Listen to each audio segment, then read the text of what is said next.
From the University of Florida College of Journalism and Communications, you're watching WUFT News at 6.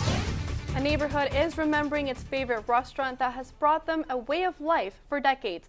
A 7-year-old boy is in critical condition after his grandmother mistook him for an intruder and shot him.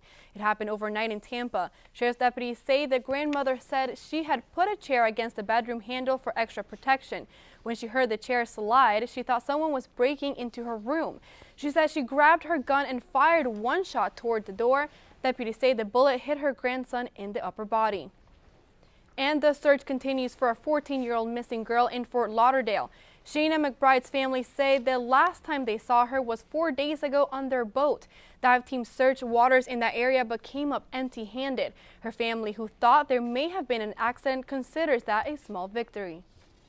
What spooked me was they're right there by my boat, and that's the only thing that, has been kind of in question. Could she have turned around, come to the boat, fell, hit her head? McBride's family says they have received tips from people who think they may have seen Shayna. The family is working with detectives to see if any of those tips are viable. Florida's main retirement account for state workers, teachers, and other public employees is growing by a double-digit margin. The State Board of Administration released preliminary numbers Tuesday showing that the Florida Retirement System plan grew 17.4% in the last fiscal year. Some Republican leaders in the Florida legislature have questioned the fiscal health of the pension plan over the last 2 years. It's a busy week on the University of Florida campus. Thousands of students began moving into their dorms today. Cars were lined up for blocks as parents helped their kids unload into their new homes. Student volunteers were also on hand to help new students find their way. You get to help these students acclimate to the building themselves because they get lost. As soon as they walk in the door, they're not really sure where to go. So coming out here, being able to help put a smile on somebody's face too. This is a high-stress environment when someone, especially when they're dropping off their student for the very first time. So being a part of that is really fantastic, and just mostly because you just want to help people. All the new current students should be moved in by next week when classes begin. Well, we went from a super rainy week last week to a very hot week this week. I know I was hoping to head home and play some tennis, but if the heat stays like this, my plans will definitely change. Tony, what can you tell us about the heat? A wildfire burning in Central California has forced hundreds of people out of their homes. The 1,200-acre fire is just a few miles from the entrance to Yosemite National Park. People in some 13,000 homes and business have been told to leave the area. An evacuation order has also been issued for 4 hotels in the community of Oakhurst. The cause of the fire remains under investigation. And right now in Arizona, flooding from heavy rains has forced deputies to shut down several roadways.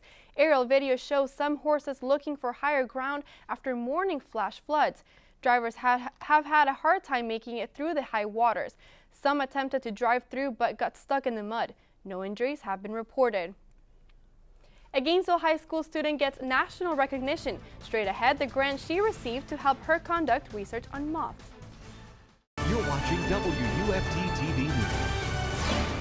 The World Health Organization has announced that 1,200 people have died in the West African Ebola outbreak. It's been reported the West African coastal country of Sierra Leone is one of the hardest hit areas with 850 cases of Ebola and 365 deaths. More than 2,000 people have been diagnosed with Ebola across Sierra Leone, Guinea, Nigeria, and Liberia. A day after Kurdish forces retook control of Mosul Dam in northern Iraq from ISIS extremists, the Iraqi government launched another offensive against the militants, this time in Saddam Hussein's hometown of Turkis. As Ian Williams reports, despite momentum from yesterday's victory, the offensive has not had the same success so far. The Islamic State group and other militants occupied the city Tikrit in earlier June. Each summer, only about a dozen high school students nationwide receive grant money from the Mu Alpha Theta Honor Society. One Gainesville graduate can now say she was given the opportunity of a lifetime when she found out she won a grant to conduct field research on moth wings. At Stanford, Song will be majoring in mathematical computational sciences with a minor in biology. So far, we've really lucked out through the beginning of the hurricane season. Yeah, hopefully it stays that way. Tony, is there any tropical activity we should be keeping our eyes on?